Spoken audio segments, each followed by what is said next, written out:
घर का इंटीरियर करवाने जा रहे हो या रेनोवेशन करवाने जा रहे हो तो ये वीडियो जरूर देख लेना, क्योंकि इसमें मैं ऐसी क्विक टिप्स बताने वाला हूँ बिना एक्स्ट्रा खर्चा करे हुए। आपको जो घर है जो नॉर्मल होने वाला था वो अब लग्जरियस दिखने लग जाएगा, कोई पैसा एक्स्ट्रा खर्च नहीं करना है। तो नमस्कार दोस्तों, मेरा नाम है पंकज और आप देख रहे हैं इंटीरियर होम एक्सपर्ट।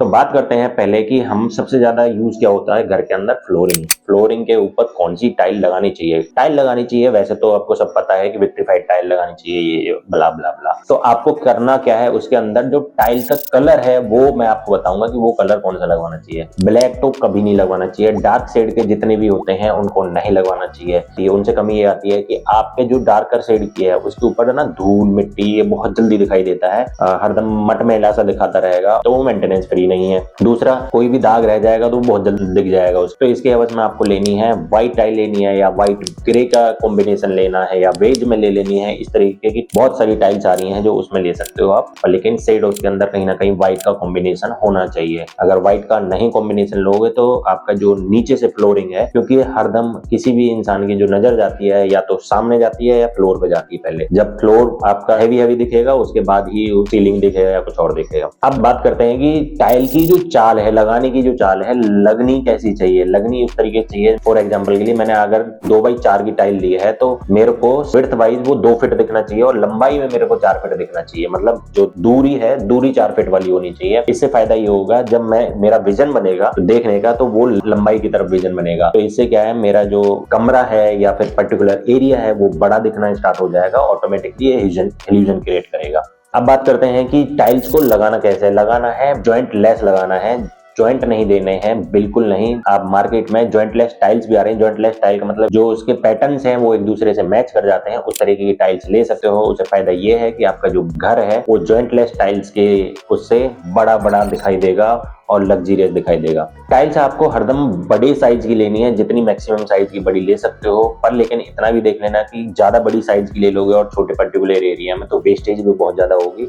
तो ध्यान रखना, ज्यादा छोटा एरिया है तो मतलब उस हिसाब से देख लेना, कहीं 8x4 या 8x16 की टाइल लगा रहे हो, मतलब ऐसा हो कि लिविंग एरिया 4 से 5 टाइलें एक लेंथ में लग जाए, ऐसी होनी चाहिए। अब बात करते हैं स्कर्टिंग आपको हरदम उस तरीके की लगानी है जो कि आपकी वॉल में फ्लश हो जाए। मतलब ऊपर से अगर मैं देखूं तो पूरी स्कर्टिंग की ऊपर से टक्कर नहीं दिखाई दे, वॉल में ही मर्ज हो जाए, और उसमें एक माइनर सा ग्रुप दे देना है। अक्सर लोग मेरे से कमेंट करते हैं कि ग्रुप में भी डस्ट तो उसमें भी बैठ सकती है। डस्ट उस जगह ज्यादा जल्दी बैठती है जहां उसको सरफेस ऊपर से मिलता है, क्योंकि डस्ट ऊपर से नीचे से करती है। आपकी झाड़ू वाली है वो सामने से झाड़ू मारेगी तो आराम से उसमें से क्लीन भी हो जाएगा। वैसे तो ऊपर वाले स्कर्टिंग ऊपर से भी हो जाता है, पर लेकिन वहां डस्ट ज्यादा जल्दी ग्रुप के अंदर नहीं बैठती है। तो 4 mm गहरा और 4 mm चौड़ा उस तरीके से रख सकते हो, नहीं तो क्रैक डेवलप हो जाएंगे, बाद में दिक्कत हो जाएगी। अब बात करते हैं लूज फर्नीचर। लूज फर्नीचर आप चाहे किस तरीके का भी लो, पर लेकिन उसकी जो लेग्स हैं वो आपकी पतली होनी चाहिए, काफी पतली होनी चाहिए। मतलब आपका जो फ्लोर है वो दिखना चाहिए। जब आपका फ्लोर फर्नीचर से जब दिखता है तो क्या है, जो पर्टिकुलर छोटा एरिया वो बड़ा दिखना स्टार्ट हो जाता है ऑटोमेटिकली। अब बात करते हैं कि बेड आपको किस तरीके से बनवाना चाहिए, क्यों बनवाना चाहिए, कहाँ बनवाना चाहिए। तो ऑब्वियस सी बात है, देखो आपको पता है कि आपका बेडरूम कहाँ है, आपको ये पता है कि आपको सिरहाना किधर लेना है, तो ऑब्वियस सी बात है जहां मेरा बेड होता है वो कभी भी मूव नहीं होता है इधर उधर। ये बात मैं इसलिए बता रहा हूँ क्योंकि मैं जो बेड बताने वाला हूँ वो इस तरीके का बताने वाला हूँ कि बेड में आपके 5 से 6 हजार में आपका बेड रेडी हो जाएगा। वो कैसे, वो बताता हूँ। आपको करना क्या है, पत्थर में बनवाना है, वो भी फ्लोटिंग वाला, लग्जरियस, इतना लग्जरियस दिखाई देगा। अगर आपका 5x5 का बेड बनवाने वाले हो, 5x6 का बेड बनवाने वाले हो, या भाई 6x6 का बेड बनवाने वाले हो, तो दोनों तरफ से 2-2 फीट छोड़ देना और 4 एक बाउंड्री बनवा देना। मतलब 6x6 का है तो 4x4 का एक बाउंड्री टाइप बनवा देना, 9-9 इंची की दीवार की। और हाइट अपने हिसाब से नीचे का देख लेना कि 18 इंची रखना है या 16 इंची रखना है, उस हिसाब से आप अपने हाइट के हिसाब से देख लेना। बाउंड्री बनवा लोगे, बाउंड्री के ऊपर क्या करना है, आपने लेंटर टाइप डलवा देना है, सरिये का लेंटर डलवा दो। इससे क्या है, एकदम बढ़िया सस्ते में टिकाऊ इतना जबरदस्त बन जाएगा। और जब ये फ्लोटिंग हो जाएगा उसके ऊपर आपको पत्थर लगा देना है। पत्थर कौन सा, कटनी स्टोन आता है सस्ता बिल्कुल एकदम, ताकि कटनी स्टोन का क्या है, जो एजेस हैं वो राउंड कर सकते हो और बाई चांस गिरे गिराए तो उसमें चोट ना लगे। इसके अंदर एक चीज का जरूर ध्यान रखना, जब आप स्टोन लगवाओगे तो स्टोन की एक पट्टी चारों तरफ एक्स्ट्रा घुमा देना बड़ी, ताकि आपका जो गद्दा है वो फिसले ना इधर उधर। जब फ्लोटिंग आपका बन जाएगा तो उसके नीचे आप आराम से एलईडी लगवा सकते हो, जिसकी वजह से आपका जो बेड है सोने पे सुहागा वाला सिस्टम बन जाएगा। तो ये टिप्स आपको कैसी लगी है जरूर कमेंट करना। अगर आपको कुछ जानना है, कुछ ऐसा है, दिल्ली एनसीआर के अंदर हमारी साइट विजिट्स फ्री हैं, तो आप हमें कॉल कर सकते हैं, मुझे बुला सकते हैं, मैं आपको टिप्स बता दूंगा वहां आकर के, आपके वेंडर को या आपको भी बता दूंगा किस तरीके से करना है। अब बात करते हैं जो फिक्स फर्नीचर होने वाला है, जैसे कि आपकी किचन होगी, वार्डरोब होगी, उसके शटर्स हम अक्सर सोचते हैं हमें एक्रेलिक करवा लेना चाहिए, लग्जरियस दिखेगा।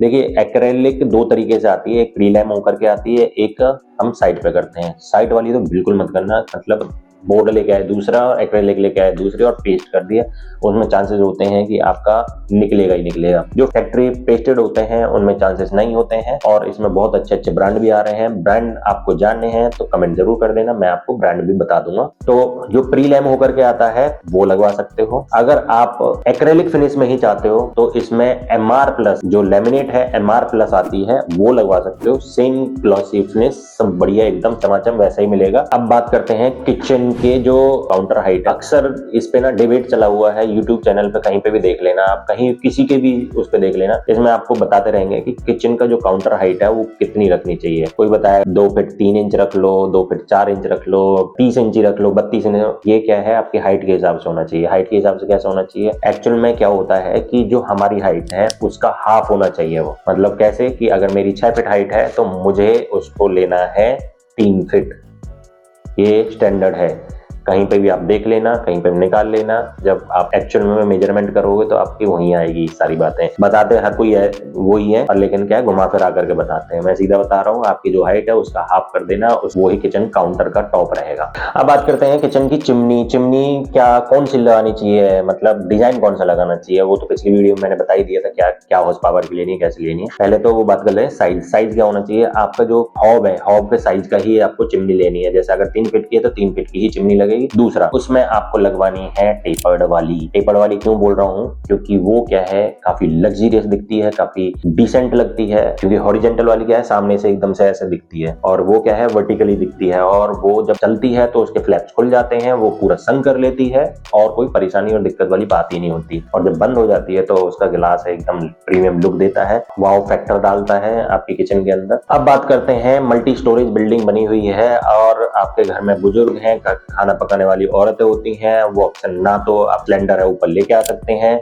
और आप आलस कर जाते हो लाने ले जाने, तो इसका एक सस्ता बढ़िया जुगाड़ ये है कि आपको सिलेंडर पार्किंग एरिया वहीं आपको लगवा देना है। चोरी का डर नहीं है, क्योंकि आप केस बनवा दो, उसमें ताला लगवा करके अंदर करवा दो, कोई दिक्कत नहीं है। वहीं से आएगा सिलेंडर वाला, लगा करके वहीं से सेट करके चला जाएगा। उसके लिए आपको कॉपर पाइप डलवाने की जरूरत है, फ्लेक्सिबल पाइप मत डलवाना, कॉपर पाइप अंदर से अंदर डलवा करके ऊपर लेके आ सकते हो बालकनी के थ्रू। एक बालकनी में नोजल लगा दो, एक आप अंदर नोजल लगा लो, तो उससे क्या है फायदा ये हो जाएगा, आपका ना पाइप दिखेगा ना कुछ और दिखेगा। पाइप को अंदर ले जाने का जुगाड़ ये है कि आपको जो नोजल है, नोजल जहां बाहर लगा हुआ वहां से फ्लेक्सिबल पाइप लगाना है, सीधा आपको जो स्कर्टिंग लेवल होता है अंदर किचन का वहां से लेना है, और पीछे पीछे से पाइप को लेके आ सकते हो और डायरेक्टली आपके उसमें कनेक्ट हो जाएगा हॉब में, और आपका जो पाइप है बिल्कुल नहीं दिखाई देगा, कहीं से नहीं दिखाई देगा। इससे आपकी जो किचन है, किचन का लुक काफी खराब हो जाता है, क्योंकि पाइप है ऊपर ऊपर से चलता है, और इसमें ना तो छुपा सकते हो इसको ना कुछ कर सकते हो। तो ये जुगाड़ आपको कैसा लगा ये कमेंट जरूर करना।